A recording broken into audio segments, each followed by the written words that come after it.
Viral di media sosial, video dua pelaku menganiaya seorang dokter jaga di Puskesmas Pajar Bulan, Kecamatan Waitenong, Kabupaten Lampung Barat. Beruntung petugas Polres Lampung Barat Polda Lampung bergerak cepat mengamankan pelaku penganiayaan dokter jaga di Puskesmas Pajar Bulan.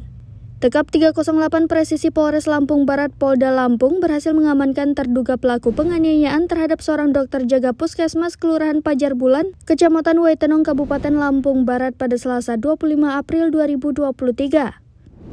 Adapun terduga pelaku penganiayaan berinisial AW berusia 32 tahun dan MH berusia 41 tahun yang keduanya merupakan warga Kota Bandar Lampung, Provinsi Lampung. Aksi penganiayaan dokter jaga Puskesmas Pajar Bulan itu bermula pada Sabtu 22 April 2023. Sekira pukul 5 waktu Indonesia Barat, AW sebagai pasien datang ke Puskesmas Pajar Bulan dengan keluhan nyeri ulu hati.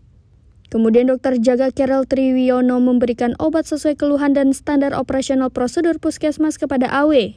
Dokter Kerel yang menjadi korban penganiayaan tersebut menjelaskan kepada keluarga pasien bahwa obat-obatan sudah diberikan kepada AW dan diobservasi sembari menunggu obatnya bekerja.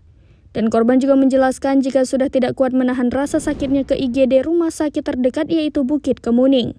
Terduga pelaku berinisial MH yang tidak puas atas penjelasan dokter Kerel secara spontan langsung menyeret, mencekik dan membanting dokter Kerel ke lantai yang dibantu oleh adiknya AW. Kapolres Lampung Barat AKBP Heri Sugeng Priyanto SIK MH melalui Kasat Reskrim IP 7 Herdi Sumandi SHMH mengatakan bahwa pihaknya telah mengamankan kedua pelaku penganiayaan terhadap korban dokter Kerel di Puskesmas Pajar Bulan.